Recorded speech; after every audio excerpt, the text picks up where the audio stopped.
తెలంగాణ రాష్ట్రంలో రాష్ట్ర ఏర్పాటు జరిగిన తర్వాత పెద్దలు మా పార్టీ అధ్యక్షులు అదేవిధంగా తెలంగాణ ప్రదాత కేసీఆర్ గారి నాయకత్వంలో 2014లో తెలంగాణ తొలి ప్రభుత్వం టీఆర్ఎస్ ప్రభుత్వం వ్యవసాయాన్ని స్థిరీకరించాలి, రైతును రారాజు చేయాలి అనే ఉద్దేశంతో భారతదేశంలో స్వాతంత్రం వచ్చిన తర్వాత ఎవ్వరు ఆలోచించని విధంగా ఒక విప్లవాత్మకమైన పథకానికి రూపకల్పన చేసి ఎన్నికల మేనిఫెస్టోలో పెట్టకపోయినా, ఓట్ల కోసం ఆ మాట చెప్పకపోయినా, రైతుల మీద ప్రేమ ఉండే నాయకుడు కాబట్టి, తాను స్వయంగా రైతు కాబట్టి కేసీఆర్ గారు రైతుకు పెట్టుబడి ఇవ్వాలి, రైతు దాన్ని ఏ రూపంలో వాడుకున్నా వ్యవసాయంలో రైతుకు పెట్టుబడి ఇవ్వాలి అని ఆలోచన చేసి దాన్ని అమలు చేసిన నాయకుడు మా నాయకుడు కేసీఆర్ గారు. ఒకసారి కాదు, 2 సార్లు కాదు, 11 సీజన్లకు వరుసగా దరఖాస్తు పెట్టే అక్కర్లేకుండా, దండం పెట్టే అక్కర్లేకుండా, దఫ్తర్ల చుట్టూ చక్కర్లు కొట్టే అక్కర్లేకుండా రైతుకు రాష్ట్రంలో నేరుగా వాళ్ళ ఖాతాలో టైంకు టంచన్గా టింగు టింగు అనుకుంటే సప్పుడు అయ్యకుండా బ్రహ్మాండంగా ఖాతాలో పైసలు పడుతుండే. 1 కాదు, 2 కాదు, 73,000 కోట్ల రూపాయలు రైతుల ఖాతాల్లో వేసిన నాయకుడు 11 సీజన్ల పాటు కేసీఆర్ గారు. అదే మాదిరిగా 12వ సీజన్ కూడా మేము వేసేందుకు మొత్తం పైసలు జమ చేసి పెట్టినాం. 12వ సీజన్ కూడా మేము జమ చేసి పెట్టిన పైసలను ఇదే దిక్కుమాలిన కాంగ్రెస్ పార్టీ ఆనాటి పిసిసి అధ్యక్షుడు, ఈనాటి ముఖ్యమంత్రి రేవంత్ రెడ్డి ఎలక్షన్ కమిషన్కు ఉత్తరం రాసి ఆపిండు. లేకపోతే అప్పుడు ఆ పైసలు కూడా మేమే వేస్తుంటాం. 7,500 కోట్లు మేమే వేస్తుంటాం. ఈ ప్రభుత్వం వచ్చింది, సరే, డిసెంబర్ 3 నాడు 2023లో కాంగ్రెస్ ప్రభుత్వం వచ్చింది. వచ్చినాక ఈ రోజు వరకు ఇప్పుడు సంవత్సరం దాటిపోయింది. సంవత్సరం దాటిపోయిన తర్వాత కూడా రూపాయి కూడా రైతు బంధు రూపంలో ఈ ప్రభుత్వం వేయలేదు. రూపాయి కూడా, అర పైసా కూడా రైతు బంధు కాంగ్రెస్ ప్రభుత్వం రైతులకు ఇయ్యలేదు. మేము ఆనాడు దాచిపెట్టిన పైసలు 7,500 కోట్లు ఏవైతుండేనో, ఏదైతే వీళ్ళు అడ్డుకున్నారో ఎలక్షన్ కమిషన్కు ఉత్తరం రాసి, దాన్ని మళ్ళీ తర్వాత మేమిచ్చిన పైసలనే, మేము పెట్టిన పైసలనే వీళ్ళు ఇచ్చిండ్రు తప్ప, వీళ్ళు వచ్చినాక మాత్రం 1 రూపాయి కూడా రైతు బంధు రూపంలో ఇచ్చిన పరిస్థితి లేదు. ఇవ్వకపోగా మీకు యాదుకుండాలి వీళ్ళ మాటలు, వీళ్ళ డైలాగులు. ఇగో ఇది వీళ్ళు వరంగల్ డిక్లరేషన్ అని చెప్పి బిల్డప్. ఎన్నికలకు ముందు వరంగల్లో రైతు డిక్లరేషన్ అని చెప్పి రాహుల్ గాంధీ గారిని తెచ్చి ఒక పెద్ద బహిరంగ సభ పెట్టి రాష్ట్రంలోని రైతులను రాజులు చేస్తాం, కేసీఆర్ గారు మీకు అన్యాయం చేసిండు, మేము మిమ్మల్ని ఉద్ధరిస్తామని చెప్పి ఇవి ఎంత బిల్డప్ ఇచ్చిండ్రంటే, రైతు భరోసా కింద 15,000 ప్రతి ఎకరానికి ఇస్తాం, కౌలు రైతులకు కూడా 22 లక్షల మంది కౌలు రైతులకు కూడా ల్యాండ్ ఓనర్స్తో పాటు కౌలు రైతులకు ఇస్తాం. ఇది వాళ్ళ డిక్లరేషన్. అదే మాదిరిగా ఒకటేసారి ఏకకాలంలో 2 లక్షల రుణమాఫీ చేస్తాం, రైతు కూలీలకు కూడా 12,000 ఇస్తాం, బోనస్ 500 రూపాయలు ఇస్తాం. ఇక చాలా చెప్పిండ్రు కథలు. ఇక ఇది వాళ్ళ రైతు డిక్లరేషన్. ఇది మళ్ళీ వాళ్ళ మేనిఫెస్టోలో వాళ్ళు ఇచ్చిన హామీలు, వ్యవసాయ రంగానికి వాళ్ళు ఇచ్చిన హామీలు చదివితే చాటుతాడంత లిస్ట్ ఉంది. ఎట్లా ఉంది పరిస్థితి అంటే, ఎన్నికలకు ముందేమో కాంగ్రెస్ ఇస్తుంది రైతు డిక్లరేషన్, కాంగ్రెస్ ఎన్నికలకు ముందు రైతు డిక్లరేషన్ పేరిట బిల్డప్. కానీ ఎన్నికలు అయిపోయినాక ఇప్పుడేంది, రైతుల ఊళ్ళల్లో ప్రమాణ పత్రం అన్నట, గవర్నమెంట్కు రైతు ప్రమాణ పత్రం అన్నట్టు. ఇప్పుడు ఇక ఇంతకంటే విచిత్రమైన ముచ్చట మేమైతే అన్నట్టు వినలేదు. మాకు ఇంకా ఆశ్చర్యం ఎక్కడ అనిపిస్తుందంటే, ఇదే ప్రభుత్వం, కాంగ్రెస్ ప్రభుత్వం రాగానే వచ్చిన మొదటి 10-15 రోజులలోనే ఈ డ్రామా షురూ చేసిండ్రు.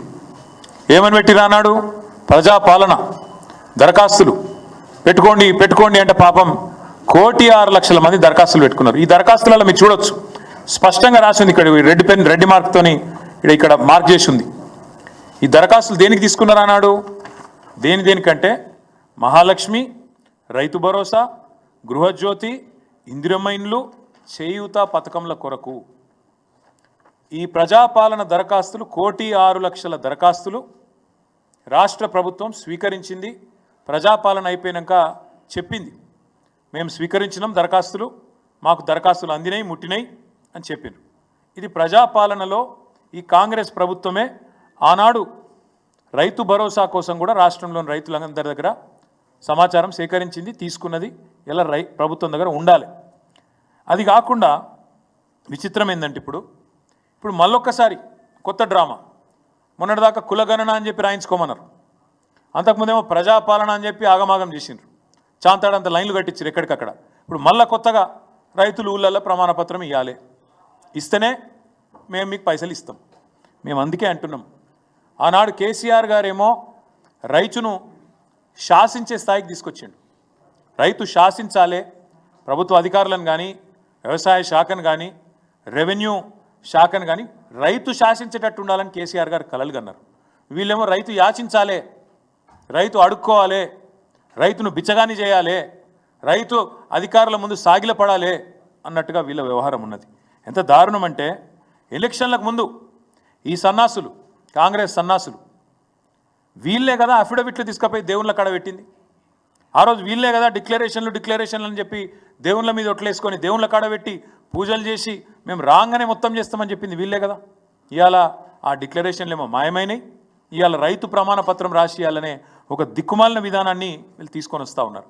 అందుకే ఈ రాష్ట్ర ప్రభుత్వం రేపు ఈ రైతు భరోసా మీద ఇంతవరకు ఒక్క పైసా కూడా వేయలే. మళ్ళీ చెప్తున్నా నేను, కాంగ్రెస్ ప్రభుత్వం వచ్చినాక రైతు భరోసా ఒక్క రూపాయి కూడా మీరు ఇవ్వలేదు.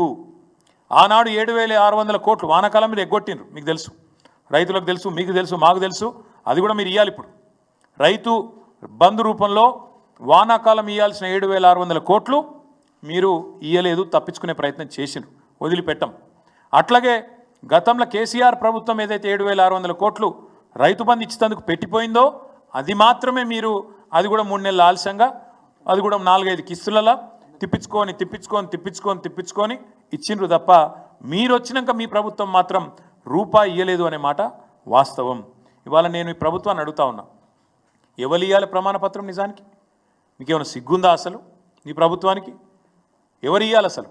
నువ్వు ఇవ్వాలి, నీ ప్రభుత్వం ఇవ్వాలి. ఊరూరా ప్రమాణపత్రము, డిక్లరేషన్ ఏమని ఇవ్వాలి? నువ్వు చెప్పు. నువ్వు అసలు నీ ప్రభుత్వం రుణమాఫీ చేసింది అని బయట డైలాగులు కొడుతున్నావు. పెట్టు ఊళ్ళల్లో లిస్టు, ఏ ఊళ్ళో ఏ రైతుకు ఎంత రుణమాఫీ అయిందో దమ్ముంటే పెట్టు లిస్టు. ఏ ఊరిలో ఏ రైతుకు నీ ప్రభుత్వం ఎంత రుణమాఫీ చేసింది, ఎన్ని ఎకరాలకు చేసింది, ఎన్ని లక్షలకు చేసింది పెట్టు దమ్ముంటే. ఊళ్ళో పంచాయతీ కాడ, గ్రామ పంచాయతీ ఆఫీస్ కాడ మొత్తం లిస్టు పెట్టు. ఎవరికి ఎంత అయిందో ఎరకవుతుంది ప్రజలకు కూడా. రెండవది, ఏమి ఇవ్వాలి నువ్వు? డిక్లరేషన్ నువ్వు ఇవ్వాలి, నీ ప్రభుత్వం ఇవ్వాలి. ఏమి ఇవ్వాలి చెప్పాలి. నువ్వు ఈ ఊరిలో ఎంతమంది భూ యజమానులు ఉన్నారు, ఎంతమంది కౌలు రైతులు ఉన్నారు, రేపు నువ్వు భూ యజమానులకు రైతు భరోసా ఎట్లా ఇవ్వబోతున్నావు, ఎట్లా నువ్వు కౌలు రైతులకు ఇవ్వబోతున్నావు, లిస్టు పెట్టు. డిక్లరేషన్ నువ్వు. మూడో డిక్లరేషన్ నువ్వే ఇవ్వాలి. ఏ ఊర్లో బోనస్ ఎంతమందికి ఇచ్చినావు పెట్టు.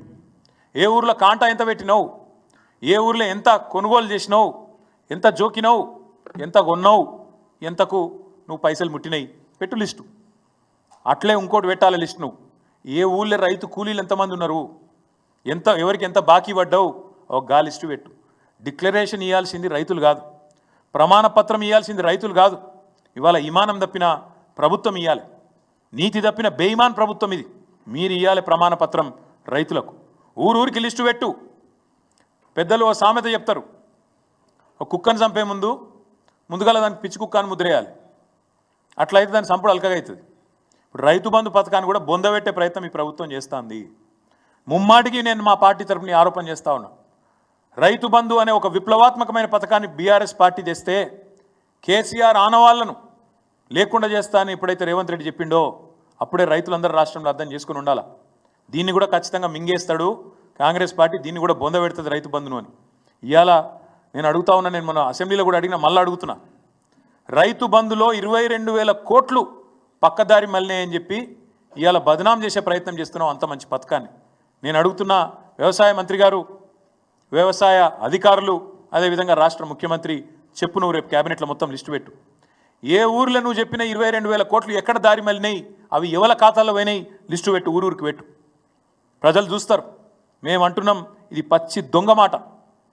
22,000 కోట్లు దుర్వినియోగమైనాయని చెప్పి నువ్వు మాట్లాడుతున్న, నీ ప్రభుత్వం మాట్లాడుతున్న మాట చెత్త మాట, దొంగ మాట. ఎందుకంటున్నా అంటే, నేను అడిగిన వ్యవసాయ అధికారులను మాట్లాడినా, ఏడుకెళ్ళి వచ్చిందా ఈ నెంబర్ అని అడిగిన. వాళ్ళు ఏం చెప్పారు ఎరికేనా? సార్ ఏం లేదు సార్, ఇప్పుడు పత్తి రైతుంటాడు, కంది రైతుంటాడు, చెరుకు రైతు ఉంటాడు, పసుపు రైతు ఉంటాడు, పోడు భూములు చేసుకునే రైతులు ఉంటారు. వీళ్ళెవ్వరికి కూడా రెండో పంట పండదు సార్. ఆ రెండో పంట ఏదైతే పండలేదో దాన్ని కూడా ఇళ్ళకే నూకినాం అంతా కలిపి. రెండో పంట పండకపోయినా మీ ప్రభుత్వం ఉన్నప్పుడు మీరేం చేసిండ్రు? ఎందుకంటే పత్తి రైతు 8-9 నెలల పంట, అది మిర్చి రైతు 8-9 నెలల పంట, కంది రైతు 8 నెలల పంట. రెండో పంట వేసేందుకు అవకాశం లేదు. పసుపు, చెరుకు, అట్లాగే పోడు, వీళ్ళెవ్వరు కూడా రెండో పంట వేసుకునే ఆస్కారం లేదు. అయినా రైతు మంచిగా ఉండాలన్న ఉద్దేశంతో మా ప్రభుత్వంలో ఆనాడు మేము వాళ్ళందరికీ రెండో పంటకు కూడా పైసలు వేసినాం. పత్తి 44 లక్షలలో వండుతుంది, 44 లక్షల ఎకరాలలో వండుతుంది. కంది 7-8 లక్షల ఎకరాల్లో వండుతుంది. మిర్చి 6-7 లక్షల ఎకరాలు వండుతుంది. అదేవిధంగా మన చెరుకు, అదేవిధంగా పసుపు 2.5-3 లక్షల ఎకరాలు వండుతుంది ఇవాళ తెలంగాణలో. మరి వీళ్ళందరికీ రేపు ఎగ్గొడతావా? మరి వాళ్ళు ఏమి ఇవ్వాలి ప్రమాణపత్రం? నువ్వు అడిగినట్టు అసలు ఎందుకు ఇవ్వాలి ప్రమాణపత్రం? మేము అడుగుతున్నాం ఇవ్వాలి. ఈ లెక్కలన్నీ దాచిపెట్టి ఈ పైసలు ఏవైతే మేము వేసినామో అవన్నీ దుర్వినియోగమైనాయని చెప్పి క్రషర్లకు పోయినాయి, రియల్ ఎస్టేట్కి పోయినాయి, గుట్టలకు పోయినాయి, రాళ్ళు రప్పలకు పోయినాయి అని అడ్డమైన దౌర్భాగ్య భాష ఏదైతే ప్రభుత్వం మాట్లాడుతుందో ఇది కేవలం రైతు బంధు పథకాన్ని బొందబెట్టేందుకే. రైతు బంధులో ఏదో జరిగింది, తప్పు జరిగింది అని ముందైతే బట్టగాల్చి మీదేసి ఆ తర్వాత ఆ పథకాన్ని బొందబెట్టడమే ప్రభుత్వం యొక్క ప్రధాన ఉద్దేశం లెక్క కనబడుతున్నది. అందుకే మేము రాష్ట్ర రైతన్నలను అడుగుతున్నాం, నిలదీయండి, ప్రభుత్వాన్ని నిలదీయండి, అడగండి ఎందుకు ఇవ్వాలి ప్రమాణపత్రం. నేను పెట్టిన కదా ప్రజాపాలనల దరఖాస్తు, ఏడవైంది నా దరఖాస్తు అని అడుగుండ్రి. 1,06,00,000 మంది దరఖాస్తు పెట్టిండ్రు ప్రజాపాలనలో. మరి మొత్తం వివరాలు నీ ప్రభుత్వం కాడ ఉండాలి కదా. మరి ఎక్కడ పోయినాయి ఇప్పుడు ఆ వివరాలని? మళ్ళీ ఎందుకు అడుగుతున్నావు? ఎన్నిసార్లు అడుగుతావు? ఇప్పటికే 12 సీజన్లు కేసీఆర్ ప్రభుత్వం వేసింది కదా రైతు బంధు. మరి ఆ ఖాతాలన్నీ నీ దగ్గర ఉన్నాయి కదా. 70 లక్షల మంది ఖాతాలు నీ కాడున్నాయి. 80,000 కోట్లు ఆల్రెడీ ఖాతాలలో పడ్డాయి. వాళ్ళు ఎవరో నీకు ఎరికే, వాళ్ళ సర్వే నెంబర్ ఎరికే, వాళ్ళ మొత్తం విస్తీర్ణం ఎంత, పొలం ఎంత, ఎవరికి ఎంత ఉన్నది అన్నీ తెలుసు నీకు. తెలిసి కూడా ఇవాళ మళ్ళొక్కసారి నువ్వు ఈ ప్రయత్నం చేస్తున్నావు అంటే ఖచ్చితంగా ఇవాళ కటింగులు పెట్టేందుకు ఎగ్గొట్టేందుకే అనేది స్పష్టంగా కనబడతా ఉన్నది. అందుకే మేము రైతులను అంటా ఉన్నాం, నిలదీయండి ప్రభుత్వాన్ని, అడగండి. ఏమడగండి? ఈ పోస్టర్లు ఊరూరా వేస్తాం. ప్రభుత్వం ఇప్పటి వరకు ఎగ్గొట్టింది, ఈ ప్రభుత్వం వచ్చినాక ఎగ్గొట్టింది ఒక్కొక్క రైతుకు మొత్తం అందరు రైతులకు కలిపితే దాదాపు 26,500 కోట్ల రూపాయలు. పోస్టర్లు ఊరూరా వేస్తాం. చెప్పు సమాధానం ఒక్కొక్క రైతుకు. నువ్వు చెప్పిన ప్రకారం ఏమన్నావు నువ్వు అన్నాడు? డిసెంబర్ 3కు ముందు తీసుకుంటే 5,000, డిసెంబర్ 3 తర్వాత తీసుకుంటే 7,500 ఎకరానికి. ఇది రేవంత్ రెడ్డి చెప్పిన మాట. వేసినావా మరి 7,500 చొప్పున? ఒక్కలకన్నా పడ్డదా ఈ రాష్ట్రంలో? అందుకే మేము అంటున్నాం, ఒక్కొక్క రైతుకు ఒక్కొక్క ఎకరానికి నువ్వు పడ్డ బాకీ 17,500 రూపాయలు. ఒక ఎకరానికి బాకీ 17,500. ఒక ఎకరానికి 17,500 అయితే ఇగో 2 ఎకరాలకు ఎంత, ఎవరికైనా ఎక్కలు రాకపోతే 2 ఎకరాలకు ఎంత, 3 ఎకరాలకు ఎంత, 7 ఎకరాలకు ఎంత, ఇవన్నీ ఊరూరా పోస్టర్లు వేస్తాం. రైతులు అడుగుతారు, ప్రభుత్వానికి సమాధానం చెప్పాలి. ఎందుకంటే నువ్వు తప్పించుకుంటా అనుకుంటున్నావు, రైతు బంధును మొత్తానికి బొండిగా విసికి చంపేస్తా అనుకుంటున్నావు, రైతు బంధును లేకుండా చేస్తే కేసీఆర్ ఆనవాళ్ళు లేకుండా పోతాయి అనే ఒక చిల్లర ప్రయత్నం రేవంత్ రెడ్డి చేస్తున్నాడు. కానీ వదిలిపెట్టాం, బరాబర్ అడుగుతాం, అన్నీ అడుగుతాం. దమ్ముంటే ప్రభుత్వానికి డిక్లరేషన్ నువ్వు ఎంత రుణమాఫీ చేసినావు, ఏ ఊళ్ళో ఎంతమందికి అయింది, ఎన్ని పైసలు ఇచ్చినావు, నువ్వు పెట్టు ప్రమాణపత్రం, నువ్వు పెట్టు డిక్లరేషన్. ఏ ఊళ్ళో ఎంతమందికి రైతు బంధు పోయింది, ఎన్ని పైసలు పోయినాయి, ఎవరికి ఎంత ముట్టినాయి, దమ్ముంటే పెట్టు.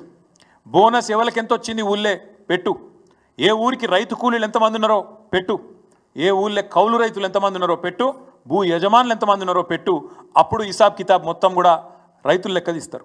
మా దగ్గర స్పష్టమైన సమాచారం ఉంది కాబట్టే ఆ రోజు భూ రికార్డుల ప్రక్షాళన చేసి వెంటనే మేము మొత్తం రైతాంగానికి 70 లక్షల మంది రైతులు 1,52,00,000 ఎకరాలకు టంచన్గా రైతు బంధు వేసినాం. మా దగ్గర క్లారిటీ ఉంది. ఒక్క పైసా లంచం లేకుండా, ఒక్క రూపాయి అవినీతికి ఆస్కారం లేకుండా చేసినాం. జోరుదారుగా రైతు ఒక రారాజులాగా కేసీఆర్ గారు ప్రభుత్వంలో బతికిండు. మరి ఇప్పుడు మీ ప్రభుత్వం వచ్చినాక బిచ్చగాన్ లెక్క రైతు ప్రమాణపత్రం ఇవ్వాలి అనలేదు. అనలేదు దొంగతనం జరిగినట్టు 22,000 కోట్లు దారి మళ్ళినాయి. ఎవరికి పోయినా 22,000 కోట్లు చెప్తావా? దమ్ముందా ఈ ప్రభుత్వానికి? ఎక్కడ పోయినా 22,000 కోట్లు చెప్తాందుకు పెట్టు, లెక్క పెట్టు. సూర్యాపేటలో ఎంత, సూర్యాపేట నియోజకవర్గంలో ఎన్ని పైసలు పోయినాయి, సిరిసిల్ల నియోజకవర్గంలో ఎన్ని పోయినాయి, మహబూబ్నగర్లో ఎన్ని పోయినాయి, హుజురాబాద్లో ఎన్ని పోయినాయి, మెదక్లు ఎన్ని పోయినాయి, మొత్తం పెట్టుర్రి. ఏ ఊరికి ఆ ఊరు పెట్టి లెక్క. అప్పుడు మొత్తం రాష్ట్ర రైతాంగం తీస్తుంది, హిసాబ్ కితాబ్ మొత్తం తీస్తుంది. ఎవరు దొంగలు, ఎవరు ఏంది, ఎవరు కాంగ్రెస్ వాళ్ళ మాట లేని ఇప్పుడేం జరుగుతున్నది విలేజ్ వైజ్ పెట్టండి, గ్రామాల వారీగా పెట్టండి, గ్రామ పంచాయతీ కాడ పెట్టండి, అవసరమైతే ప్రతి గ్రామంలో రైతు వేదిక ఉంది, రైతు వేదికల కాడ పెట్టండి. మేము ఈ ప్రభుత్వాన్ని డిమాండ్ చేసేది పిచ్చి పిచ్చి వేషాలు పిచ్చి పిచ్చి ఆలోచనలు చేయకుండా స్పష్టంగా ఈ కొత్త దరఖాస్తులు మళ్ళా ప్రమాణ పత్రాలు రాసియాలే అనే పనికిమాలిన ఆలోచనలు బంద్ చేయండి. మొత్తంగా మీరే ఈ ప్రజాపాలన పేట తీసుకున్న దరఖాస్తులు మీ కాడ ఉన్నాయి, కొత్తగా తీసుకునే అవసరం లేదు. అందులో స్పష్టంగా రాసింది రైతు భరోసా కూడా తీసుకుంటున్నామని. మరి మళ్ళెందుకు తీసుకుంటున్నారో చెప్పండి. దమ్ముంటే ప్రభుత్వం గ్రామ పంచాయతీల వారీగా లిస్టు పెట్టాలి, గ్రామ పంచాయతీల వారీగా లిస్టు పెట్టు. ఏ ఊళ్ళో రుణమాఫీ ఎంత అయింది, రైతు బంధు ఎంతమందికి వచ్చింది, కౌలు రైతులు ఎంతమంది ఉన్నారు, భూ యజమానులు ఎంతమంది ఉన్నారు, రైతు కూలీలు ఎంతమంది ఉన్నారు, దుర్వినియోగం ఏ ఊళ్ళో ఎంత అయింది అది కూడా పెట్టు, చూస్తాం. అది కూడా సూర్యాపేటలో ఎంత అయింది, సిరిసిల్లలో ఎంత అయింది, ఏ జిల్లాలో ఎంత అయింది, దుర్వినియోగం జరిగింది అంటున్నావు కదా, వాళ్ళ సంగతి చెప్పు. అదేవిధంగా లబ్ధిదారులు ఎవరు దుర్వినియోగం చేసినా కూడా పేరు పెట్టు. ఫలానా ఊళ్ళే ఫలానా ఎల్ఐ చేసిండు ఆయన పేరు పెట్టు. మొత్తం ఊరు చూస్తుంది, ఇక ఆయన పైసలు తిన్నడా లేదా, ఆయనకు పొలం ఉన్నదా లేదా, ప్రభుత్వం తప్పు మాట్లాడుతుందా, నువ్వు తప్పు మాట్లాడుతున్నావా, రైతు తప్పు మాట్లాడుతుందా. ఇలా రైతులను బదనాం చేసే ప్రయత్నం, రైతులను దొంగలుగా చిత్రీకరించే ప్రయత్నం, ఏదో ప్రజల సొమ్ము రైతులు తిన్నట్టు ఇవాళ చేస్తున్న దిక్కుమాలిన ప్రయత్నం ఏదైతుందో దీన్ని ఎంతమాత్రం మేము సహించం. రైతులను బిచ్చగాళ్ళుగా యాచించే వాళ్ళుగా ఈరోజు మేము అనట్లేదు, మీ మంత్రి అంటున్నాడు, వ్యవసాయ మంత్రి అంటున్నాడు రైతులు అడుక్కుంటారా అని. ఏది రైతు బంధు గురించి అడిగితే, రుణమాఫీ గురించి అడిగితే, బోనస్ గురించి అడిగితే వ్యవసాయ మంత్రి అనే మాట, రైతులు అడుక్కుంటారా అని మాట్లాడుతున్నాడు.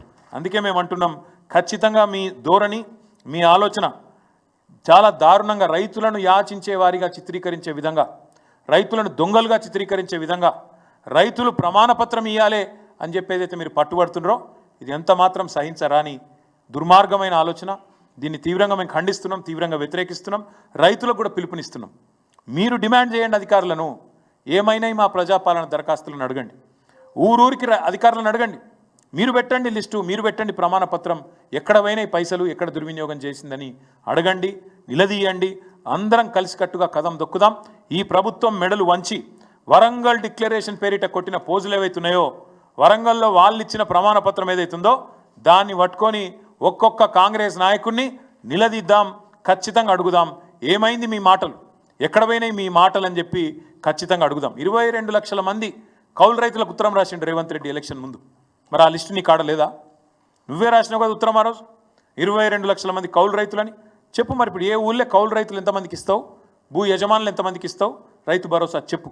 ఇవన్నిటికీ సమాధానం ఖచ్చితంగా రేపు కేబినెట్లో చర్చించి రాష్ట్ర ప్రభుత్వం పారదర్శకంగా చెప్పాలని చెప్పి కోరుతూ, ఈ రైతు భరోసాను రైతు బంధును కుదించే కుట్ర, బంద్ చేసే కుట్ర, రైతును బదనాం చేసే కుట్ర ఏదైతుందో ఈ విషయంలో మాత్రం మేము ప్రభుత్వాన్ని వదిలిపెట్టాం. ఖచ్చితంగా ఈ విషయంలో ప్రభుత్వాన్ని నిలదీస్తూనే ఉంటామని చెప్పి తెలియజేస్తూ మా పార్టీ నాయకులకు కూడా నేను విజ్ఞప్తి చేస్తూ ఉన్నా, రేపటి నుంచి క్షేత్రస్థాయిలో నియోజకవర్గాల్లో మండలాల్లో ఎక్కడికక్కడ రైతులను అప్రమత్తం చేయాల్సిన బాధ్యత మనది. ఎందుకంటే రైతు బంధు తెచ్చిందే మనం, స్వాతంత్ర భారతదేశంలో మొట్టమొదటిసారి పథకాన్ని ప్రవేశపెట్టిందే మన పార్టీ టీఆర్ఎస్ పార్టీ. కాబట్టి తప్పకుండా కేసీఆర్ గారి మానసపుత్రిక అయిన ఈ స్కీమును ఎవరు దీన్ని బొందబెట్టే ప్రయత్నం చేసినా, ఎవరు రైతులను దొంగగా చిత్రీకరించే ప్రయత్నం చేసినా సహించే ప్రసక్తి లేదు. ఏ ఊరికి ఆ ఊరు, ఏ మండలం కా మండలం, ఏ నియోజకవర్గానికి ఆ నియోజకవర్గం అందరం కదం దొక్కుదాం, రైతులను చైతన్యవంతుల్ని చేద్దాం. ఖచ్చితంగా సంక్రాంతి లోపలనే ప్రభుత్వం మెడలు వంచి ప్రతి రైతుకి, అర్హుడైన ప్రతి రైతుకి ఖచ్చితంగా రైతు భరోసా వీళ్ళు బాకీ పడ్డది ఎకరానికి 17,500 రూపాయలు బాకీ పడ్డరు, అది ఇప్పించే ప్రయత్నం కూడా మనమే చేయాలని చెప్పి కూడా తెలియజేస్తూ, మరి రేపు క్యాబినెట్లో సరైన నిర్ణయం తీసుకొని బుద్ధి తక్కువ ఆలోచనలు చేయొద్దని ప్రభుత్వానికి కూడా విజ్ఞప్తి చేస్తూ మీ అందరికీ కూడా ధన్యవాదాలు.